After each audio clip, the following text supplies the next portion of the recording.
vraiment aller loin dans nos délires. C'est d'abord une histoire de copains. Ce projet un peu foufou, personne ne croyait au début.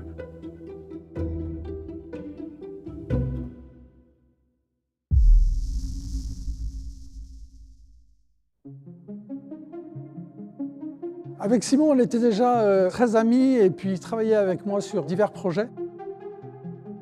On était potes parce qu'on sortait dans les mêmes boîtes à Nantes. Et en fait, on pensait toujours à un club de nos rêves, sans l'espérance d'en avoir un jour.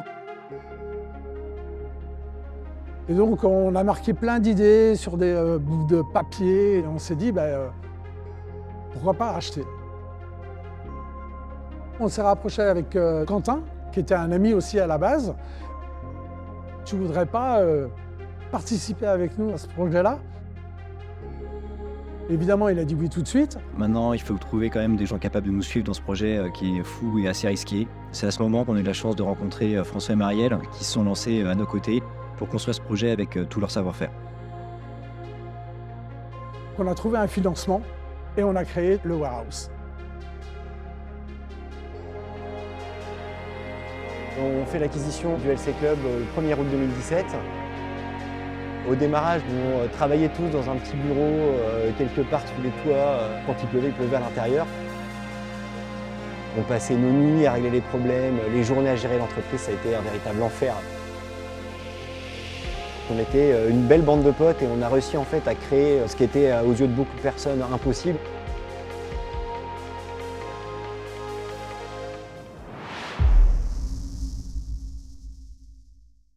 Nantes est une capitale de la musique en France.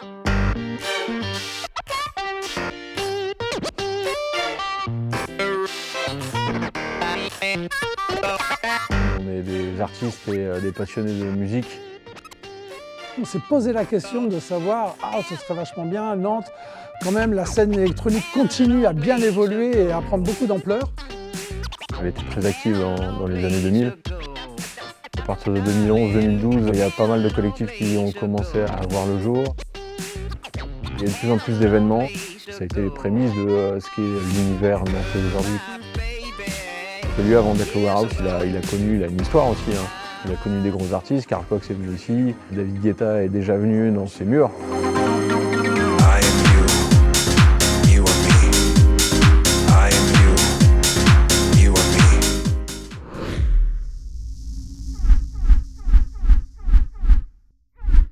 Le club il tourne la nuit, mais il y a quand même du boulot le jour.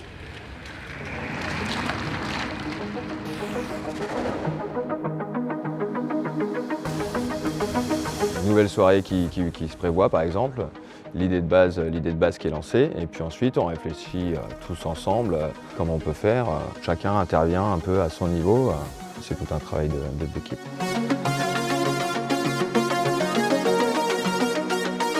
Ça faisait bien partie du cœur du projet d'avoir un lieu en fait, qui est capable de changer tous les jours. On arrive à des sonos qui sont ultra complexes.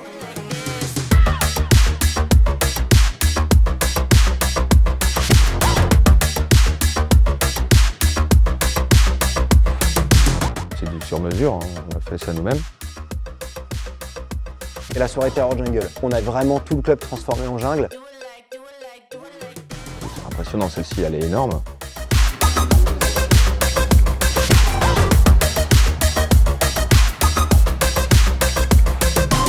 Toutes les scènes 360 où on arrive à faire des installations sur mesure.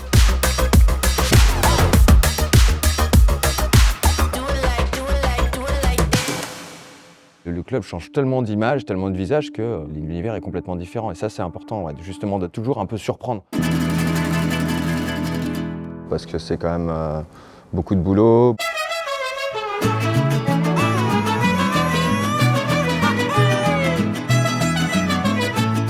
Beaucoup de réflexion.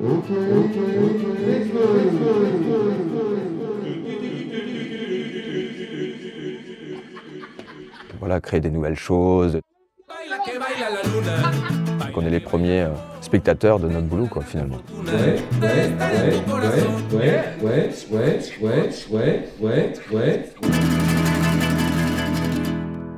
J'en peux plus.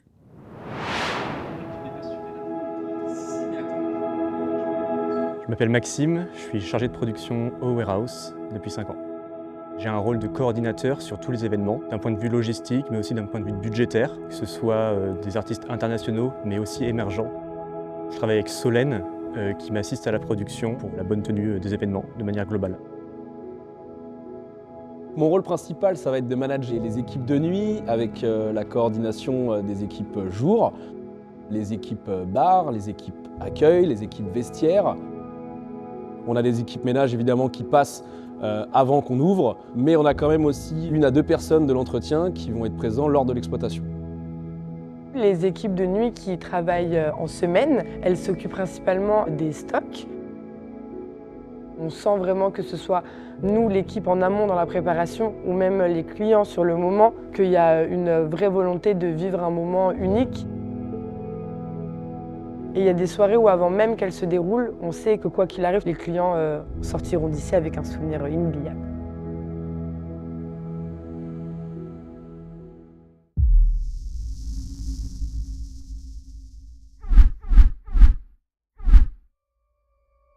Depuis l'ouverture du club, la volonté a été vraiment de privilégier le jeudi comme étant la soirée des étudiants nantais avec le campus du Warehouse,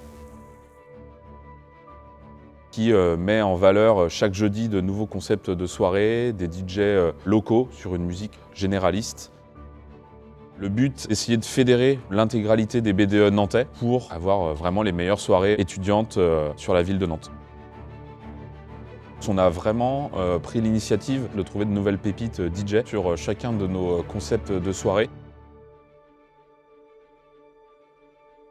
La volonté du Warehouse a été aussi de mettre directement en place un lien fort avec des associations de prévention pour prévenir des risques liés au monde de la nuit.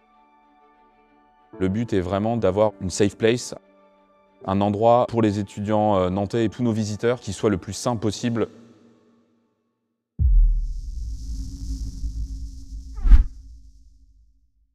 Le vendredi, ça va être vraiment dédié sur les musiques électroniques, mais sous toutes ses coutures. On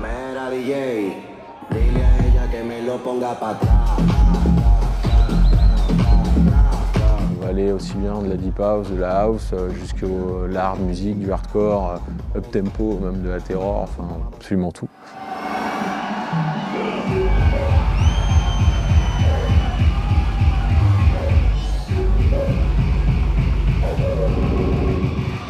L'objectif de la Nantes Rave Techno, c'est d'inviter une tête d'affiche du moment, plutôt techno, art techno, et donner la chance aux artistes locaux de se produire sur la grande scène du Warehouse.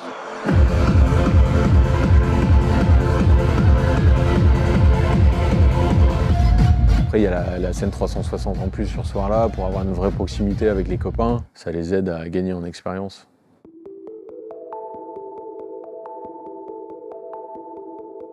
Si je devais décrire la Room 2, je dirais qu'à mes yeux et à mon sens, ce serait vraiment le cœur du Warehouse. Moi, je l'appelle le laboratoire. On est là pour accompagner les collectifs, les artistes sur la scène émergente.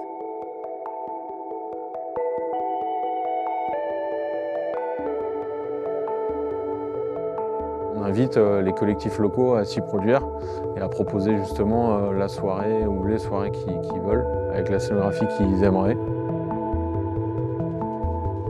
Je suis très fière de travailler sur ce lieu d'expérimentation. Il y a une richesse qui est extrêmement forte. On a Active, qui est un mouvement autour de la musique électronique, qui a des valeurs qui sont fortes, avec la volonté de mettre les talents féminins en avant. Il faut pouvoir se projeter, et pour se projeter, il faut que les collectifs et les assos puissent montrer ce qu'elles veulent faire. Le rôle de programmateur, c'est vraiment ça. C'est parce que tu aides les uns et les autres dans leurs envies que ça crée d'autres envies chez d'autres personnes. Et c'est ce qu'on essaye de transmettre en tout cas à tous ces artistes et tous ces collectifs qui viennent au Warehouse.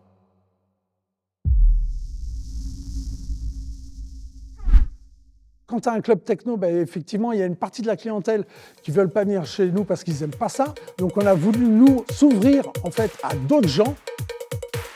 Samedi, on va être sur des concepts de soirée un peu plus open format, avec une thématique bien précise, une scénographie bien précise et des performances, des performeurs, notamment la Fuego. C'est une soirée 100% latine, afro, chata, dancehall, que des sonorités un peu que calor. C'est un concept dont je suis résidente avec Camille. On fait la fête, on danse, on chante, voilà.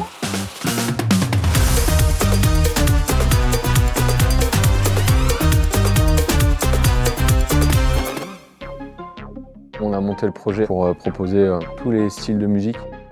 Donc on fait venir des artistes rap, urban music, comme Damso, comme Laylo, SCH, Niska, etc. etc.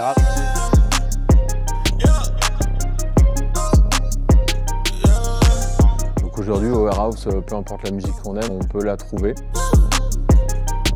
Nous, notre objectif, c'est de convaincre les gens qu'au Warehouse, ils vont venir trouver du lâcher-prise. Notre lieu communique par son expérience. Toutes les personnes avec qui on travaille, donc on bosse avec beaucoup de graphistes. Faire aussi ressortir l'identité du club. C'est pas toujours tous les soirs une personne qui fait de la photo, une personne qui fait de la vidéo. Il y a vraiment toute une team qui se construit de plus en plus. On a l'envie en tout cas d'intégrer beaucoup de jeunes à l'équipe. À la photo, ils sont plusieurs aussi. Le travail d'Axel, il est énorme. C'est quelqu'un qui a beaucoup de talent. Et donc il y a plusieurs talents derrière ça et tout ce qu'on voit sur les réseaux, ça ne pourrait pas être nourri si ces personnes-là n'étaient pas dévouées et n'avaient pas un minimum d'amour pour le club. Le Warehouse vit aussi en dehors de ses murs, des expériences qui peuvent être différentes que des expériences de nuit. Si on pouvait résumer ça avec une petite devise que les Espagnols connaissent bien, on pourrait dire Warehouse más que un club.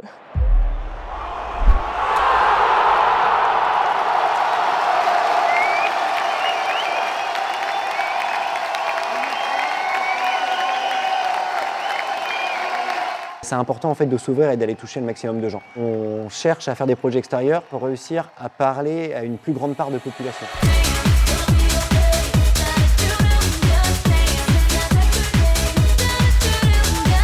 Avec la Pride qui a été organisée en 2023, il y avait 30 000 personnes.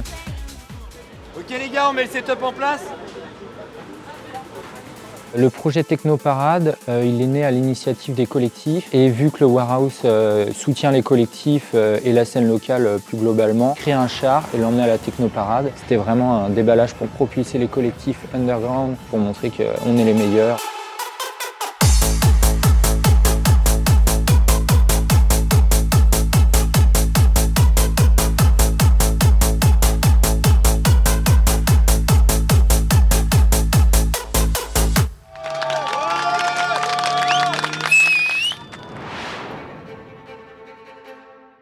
Quand on a écrit le Warehouse en fait, sur nos bouts de papier, on s'est dit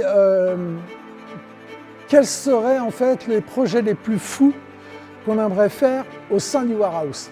Donc on a écrit plein de trucs, on a fait plein de choses en 7 ans, mais on n'a fait qu'un minimum.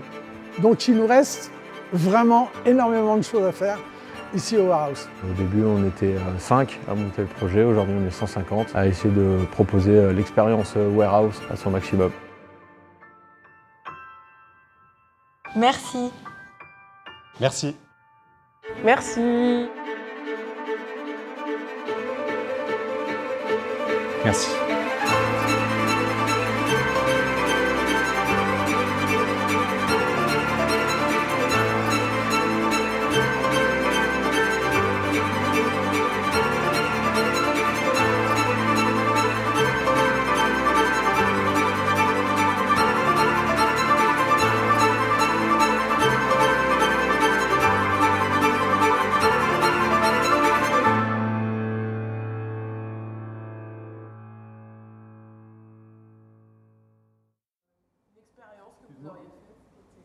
Je cherche le tournage de la guerre des étoiles, tu sais. Oh yeah. Mais non, mais c'est pas du tout là. Je l'ai pas trouvé. C'est pas du tout ici. Non, pas du tout. Merci. Salut.